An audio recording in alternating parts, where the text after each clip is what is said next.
आपका कंपटीटर आपसे कहीं आगे निकल रहा है, आपको उससे आगे निकलने के लिए अपने आप को किस में डालना पड़ेगा, एक ऐसी स्किल में डालना पड़ेगा जहां आप अपने क्लास को क्या कर सको, ज्यादा ज्यादा नहीं छोड़ सको। क्लास का काम क्लास में ही खत्म हो जाना चाहिए। कई ऐसे स्टूडेंट हैं, आप लोगों ने भी अपनी लाइफ में मेंशन किया होगा या महसूस किया होगा कि जब आप क्लास से निकले होगे तो आपको याद भी नहीं होगा टीचर ने आज क्या पढ़ाया, ऑर्गेनिक पढ़ा रहा था या इनऑर्गेनिक पढ़ा रहा था, बिल्कुल पता नहीं चला। अकबर पे था या बीरबल पे था या इधर इधर आ गया, क्या नाम है, मॉडर्न पे, नहीं पता चला। क्लास शुरू हुई, क्लास खत्म हो गई, आप अपनी दुनिया में हुआ होगा कई बार। इसको बोलते हैं पैसिव स्टडी। आपको नहीं पता कि आपके वो 2 घंटे, वो 1 दिन या आपका ये 2 दिन या आपकी जो आदत है आपको कहां ले जाकर मारेगी।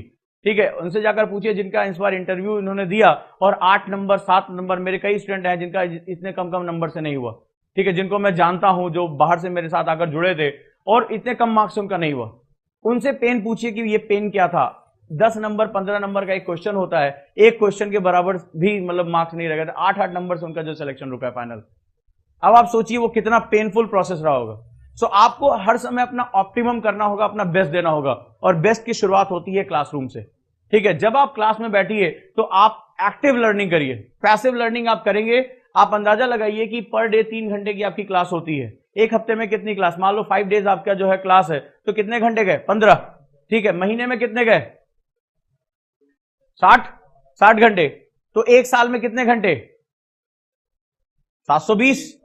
अब आप अंदाजा लगाइए 720 घंटे अगर एक साल में आपके बर्बाद हो जाते हैं तो आपका आउटपुट क्या रहेगा, 720 आवर्स। ये 720 आवर्स अगर आप यूज करते हैं तो आप कहां तक जा सकते हैं। सो द नेक्स्ट स्किल मैं आप लोगों को सिखाऊंगा, वो आपको मैं सिखाऊंगा नोट मेकिंग स्किल, यानी कि एक्टिव लर्निंग स्किल। और एक्टिव लर्निंग स्किल करके आप अपनी जो ये क्लास, आप लोग जो है कहते हैं कि क्लास में मैं जा रहा हूं इसके बाद मैं कितना पढ़ूंगा, क्लास में आपको क्लास की चीजें तैयार हो जानी चाहिए, ये आपको सीखना पड़ेगा। ये आप चाहे कितनी भी आपको मेहनत करनी पड़े, आप इसको पहला जो है, दूसरा सबसे इंपॉर्टेंट कॉन्सेप्ट मानिए, आपको अपनी क्लासेस को आज से याद रखिएगा, क्लासेस को ऑप्टिमली यूटिलाइज करना है। यानी इसको हम लोग बोलते हैं एक्टिव लर्निंग। एक्टिव लर्निंग यानी आपको सक्रिय रहकर सीखना है। दूसरा नियम जो आपके कॉन्सेप्टर के लिए सबसे इंपॉर्टेंट है, आपको पूरी सक्रियता के साथ, और सक्रियता के 2-3 नियम होते हैं। पहला, हम लर्निंग करते कैसे हैं, एक सुनकर, बाय लिसनिंग। दूसरा जो स्टूडेंट हमारा होता है देखकर, बाय सीइंग। एंड तीसरा अनुभव कर, यानी ज्ञानेंद्रियों का इस्तेमाल कर, सेंसेस। राइट। जब हम सुनकर लर्निंग करते हैं, आप देखिएगा जैसे आप बड़े मजे से मेरी बात सुन रहे हैं और आप बड़े, कोई सर इधर दीवार पे है, कोई आराम से बैठा हुआ, कुछ हाथ ऐसे बंद है, आप सुन रहे हैं। माइंड के हिसाब से आप जब सुनकर लर्निंग करते हैं तो आप केवल 11% लर्न करते हैं। जब आप ऑप्टिमली क्लास में हो तब, आपका कॉन्सेंट्रेशन हो तब आप 11% केवल सीख पाते हैं। सपोज दैट मैंने 100 कॉन्सेप्ट पढ़ाए, आप कितना सीखोगे, 11%। अभी दूसरी बात बाकी है, हम भूलते कैसे हैं, ये तो हमने सीखा, हम भूलते कैसे हैं। 24 आवर्स के अंदर, विद इन 24 आवर्स हम किसी भी पढ़ी हुई चीज का 80% भूल जाते हैं। आज से 2 साल 3 साल बाद तुम्हें एग्जाम देना है, 24 घंटे के अंदर हम किसी भी, ये माइंड, ये प्रूव्ड है, ये साइंटिस्ट कहते हैं, हम 80% किसी भी चीज की बात भूल जाते हैं।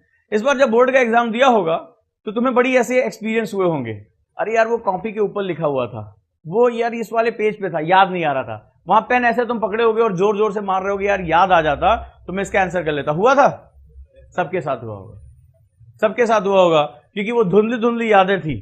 यहां धुंधली यादों की कीमत बहुत ज्यादा है, यहां निगेटिव मार्किंग होती है। ये धुंधली यादें जो है वो पीछे वाले से आंसर से निकाल लेती हैं, वहां तो तुम्हारी निगेटिव मार्किंग नहीं थी ना, यहां निगेटिव मार्किंग होती है, निगेटिव मार्किंग खा जाती है तुम्हें। सो याद रखिएगा, अगर मैं सुनकर किसी चीज को महसूस करता हूं तो मैं 11% जाऊंगा। अगर मैं किसी चीज को देखकर लर्न करता हूं, मतलब सीइंग, मैं उसको क्लास में हूं, तो मैं लगभग जो है वो 82% से 83% तक जाता हूं ऑप्टिमली रहने पर। ऑप्टिमली देखना 2 चीजों से होता है, याद रखिएगा, एक बाई आईज, आंखों से, और एक बाई माइंड। यहां देखने को लेकर कंफ्यूज मत होना, यहां देखने को लेकर कंफ्यूज मत होना। जनरली जो अनट्रेन्ड माइंड होता है, ठीक है, जो अनट्रेन्ड माइंड होता है, जिसको प्रशिक्षित नहीं किया जाता है, वो जनरली आंखों से देखता है। ठीक है, वी हैव सम पिक्चर्स, हमारा दिमाग जो है उसको पिक्चर्स को एक्सेप्ट करता है, and then next slide, then next slide, then next slide, हमारे दिमाग में इसमें चलता चला जाता है। एक होता है माइंड से देखना, ठीक है, यानी कि जब हम कोई भी चीज सुन रहे हैं या पढ़ रहे हैं, वर्ड्स हमारे कानों में पढ़ रहे हैं, हम उसको पिक्चर्स में कन्वर्ट करते हुए अपने दिमाग के साथ लिंक करते चलते चले जाते हैं। यानी टीचर कुछ पढ़ाता चला जा रहा है, मैं जो आपसे कह रहा हूं उसको अपनी आंखों से देखने की बजाय अपने दिमाग से देखो, और उस कंडीशन में अगर आपकी आंखें बंद भी हैं तो आपका दिमाग उसको तेजी से रिसीव करता है। यही रीजन है कि जब कोई योगी या मुनि या कोई व्यक्ति होता है तो आंखें बंद करके ध्यान लगाता है। नोटिस किया तुमने, जब भी ध्यान मेडिटेशन किया जाता है, कंसंट्रेशन किया जाता है, तो आंखें बंद करके करते हैं। व्हाई? क्योंकि वो जो होता है, ये जो आंखों की जो इमेजेस है उसको बंद करके अपने माइंड को जो है वो क्या करते हैं, एक्सप्लोर करते हैं। ये 82% तब जब हम मन की आंखों से देख रहे हैं, यानी अपने दिमाग की आंखों से देख रहे हैं कि हम उस चीज को विजुअलाइज कर रहे हैं। इसको हम लोग बोलते हैं विजुअलाइजेशन। आइंस्टाइन ने एक बार कहा भी था कि कल्पना ज्ञान से अधिक शक्तिशाली है, imagination is much powerful than knowledge. ये आइंस्टाइन की लाइन है, और वो अपनी सारी खोजें अपने दिमाग में किया करते थे। सो दो तरीके से देखता है। एक हमारा स्टूडेंट क्या होता है, कई बार ऐसे देखता है क्लास में, ठीक है, बॉडी लैंग्वेज पकड़ में आ जाती है, वो बोर्ड की तरफ देख रहा होता है लेकिन उसका दिमाग कहीं और की तरफ होता है, सब कुछ उसके दिमाग में चल रहा होता है। सो इसका मतलब है कि वो क्लास में सिर्फ बैठा हुआ है, उसकी आंखें खुली हुई हैं, लेकिन उसका दिमाग क्या है, बंद है। यहीं पर वो दायरा तय होता है कि एक स्टूडेंट स्मार्ट स्टडीज करेगा या स्टूडेंट जो है वो पैसिव स्टडी करेगा। One who opt the active learning, मेरे से गारंटी ले लो कि कोई तुम्हारी जगह रोक नहीं पाएगा, क्योंकि तुम्हारा हर मिनट, हर घंटा, हर दिन एक बहुत प्रोडक्टिव दिन में कन्वर्ट हो जाएगा। आप जो पढ़ोगे वो आपके दिमाग में ज्यादा से ज्यादा आना शुरू हो जाएगा, और उसके लिए आपको अपने दिमाग को एंगेज करना पड़ेगा। It is a not easy process, ये इतना इजी नहीं है। इसको सिखाने में मुझे कम से कम 6 महीने 7 महीने आपको देना पड़ेगा, और आपको लगातार मेरे को फॉलो करना पड़ेगा कि इसको कैसे किया जाता है। लेकिन उसके बाद जो है आपकी क्लासेस का जो रंग रूट है वो चेंज हो जाएगा। बिल्कुल, आप क्लास में जब बैठोगे तो आप ज्यादा से ज्यादा चीजों को रिसीव करोगे, और आपको ये बात पता होगी कि आप लोगों को ये अंतर समझ में आ गया होगा। आप लोग इससे पहले भी जहां से भी आए हो, जिस बैकग्राउंड से भी आए हो, डिफरेंट, वहां आपको ये महसूस हुआ होगा कि टीचर पढ़ा तो रहा है, उसकी कुछ आवाजें मेरे कान में पड़ रही है, लेकिन मेरे दिमाग तक वो चीज नहीं जा रही है। घर जाने के बाद आपको ये तक आश्चर्य होता है कि आज टॉपिक क्या था पढ़ाई का। हुआ है, कई बार हुआ होगा। अब आप अंदाजा लगाइए, आज आप छोटी छोटी बातों पे हंस रहे हैं, आज आपको 1 घंटे या 2 घंटे की कीमत समझ में नहीं आ रही है, लेकिन जब यही 2 घंटे, मैंने आप लोगों को 1 साल की गणित बताई ना, कितने घंटे हुए, 720, कितने दिन होते हैं उसमें, जरा निकाल के देख लीजिए। आप अपने कॉम्पिटिटर जो आपका सीट खाने के लिए बैठा हुआ है, उससे आप कितनी दूर पहुंच गए। और अगर हम कोई चीज एक्सपीरियंस करते हैं, वी एक्सपीरियंस, वी डू, हमारी लर्निंग कैपेसिटी 93% से ऊपर हो जाती है। हमारी लर्निंग कैपेसिटी 93% से ऊपर हो जाती है। Same time, same teacher, same class, same material, NCERT, NIOS, जो भी कह लो, but where is the difference? How your mind perceive the information. तुम्हारा दिमाग किसी भी सूचना को कैसे ग्रहण करता है। टीचर सेम है, क्लास में मैं ज्योग्राफी पढ़ा रहा हूं, मैं ये थोड़ी नहीं कहूंगा बेटा मैं तुम्हें अच्छी वाली पढ़ाऊंगा, तुम्हें खराब वाली ज्योग्राफी पढ़ाऊंगा।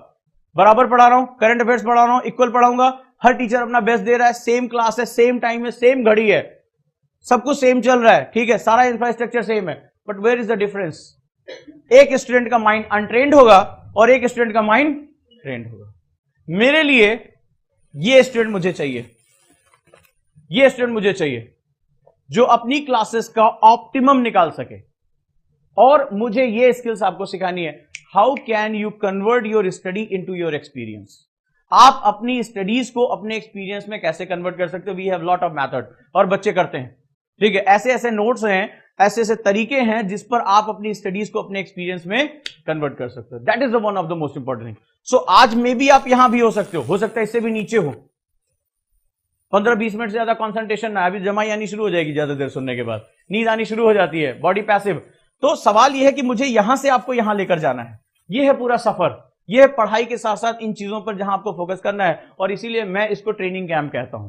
This is not the classes कि जहां आप आएंगे, प्रवचन सुनेंगे और घर चले जाएंगे। So this is for the प्रवचन, ठीक है। तो ये प्रवचन नहीं है, ये ट्रेनिंग क्लासेस हैं। अगर आईएएस बनने का सपना देखा है तो कीमत के लिए तैयार रहो, और ठीक है, और ये कीमत तुम्हें छोड़कर कोई नहीं दे सकता। It is not about the money, it is about the dedication, it is about giving your temptation. अपने लालच को छोड़ना है, यहां पर नींद को छोड़ना पड़ेगा, अनुशासन लेकर आना पड़ेगा। ये कीमत कोई और नहीं चुका सकता, तुम्हारे पेरेंट्स भी नहीं, तुम्हारे सगे संबंधी भी नहीं। ये कीमत और केवल एक आदमी चुका सकता है, और वो आप। So if you are giving this particular cost, अगर ये प्राइस आप चुकाने के लिए तैयार हो, तो देश का सबसे टॉप जॉब आपके लिए रेडी है। And if you are not willing to give this particular price, और यही होता है, ठीक है। हम एक कोचिंग्स में जो है एक बहुत बड़ा ड्रीम लैंड क्रिएट करते हैं, बस आप आ जाइए क्लास में और आप आईएएस बनने के लिए सफर आपका शुरुआत हो गया। कोई ये नहीं बताता है कि इस पे तपिश कितनी ज्यादा है, लेकिन ये सब फालतू बातों पे हमें काम नहीं करना, राइट। तो यहां पर जो है वो हमें इसी तरह काम करना है कि how can we think it. तो याद रखिएगा कीमत बहुत बड़ी है इसकी, लेकिन आपने लक्ष्य भी बहुत बड़ा बनाया है। अगर आप चपरासी बनना चाहते हैं तो आप उसके लिए अलग लक्ष्य बनाइए, उसके लिए अलग जो है सेगमेंट करिए। सिपाही दरोगा बनना चाहते हैं उसके लिए अलग जाइए, लेकिन आप एक प्रशासनिक अधिकारी बनने जा रहे हैं, और ये कोई नौकरी नहीं है जिसको आप जो है सुबह 9 से शाम को 5 बजे करेंगे। आप एक एजेंट बनने जा रहे हैं बदलाव के। आप लाखों लोगों की जिंदगियों में चेंज करके आएंगे, लाखों लोग आपको जिंदगी भर दुआएं देंगे। आप कितने लोगों के घर में जो है अनाज पहुंचा सकते हैं, कितने लोगों को भूख से मरने से बचा सकते हैं, कितने लोगों को इस लू के थपेड़ों से बचाकर जो है रात में उनके लिए रैन बसेरा बनवा सकते हैं। आप बहुत कुछ कर सकते हैं, आप बहुत कुछ कर सकते हैं। और अपने माँ बाप को आप किसी और जॉब में इतनी जो है सम्मान नहीं दे सकते, किसी में नहीं दे सकते। एक आईएएस ऑफिसर के माँ बाप को सर आंखों पे समाज बिठा के रखता है। तो अगर आप वाकई में इतनी बड़ी जो है चीज को हासिल करना चाहते हैं, इतने बड़े बदलाव के लिए जाना चाहते हैं, तो ये बदलाव की शुरुआत आपके अंदर से होगी, आपके अंदर से होगी, और डिसिप्लिन से शुरू होगी। पहला डिसिप्लिन, कभी भी क्लास आपको नहीं छोड़नी है, चाहे जो हो जाए। जो भी टीचर ने पढ़ाया है क्विक रिवीजन करोगे, बातचीत नहीं करनी है और भाई कहां से आए हो, क्या करना है, नहीं। सिर्फ तत्काल क्या करना है, उसको तुरंत के तुरंत जो है वो पहले कल मेरे टीचर ने क्या पढ़ाया है उसको तुरंत के तुरंत रिवाइज करना है, ठीक, डन। और जो चीज समझ में नहीं आ रही है उसको मार्क कर लेना पेंसिल से, मुझे अपने टीचर से इसके बारे में बात करनी है। आज जो ये क्लास में पढ़ाया गया है, कल जो पढ़ाया गया था उसमें मुझे बात करनी, मुझे ये समझ में नहीं आया। और विदाउट हेजिटेशन मेरी क्लास में क्वेश्चन पूछना बहुत मस्त है। अगर आप क्वेश्चन नहीं पूछोगे तो मैं भगा दूंगा क्लास से, ठीक है। आपको क्वेश्चन पूछना है, इसीलिए छोटा बैच हम बनाते हैं ताकि आप जो है अपने अंदर की हेजिटेशन को निकालो।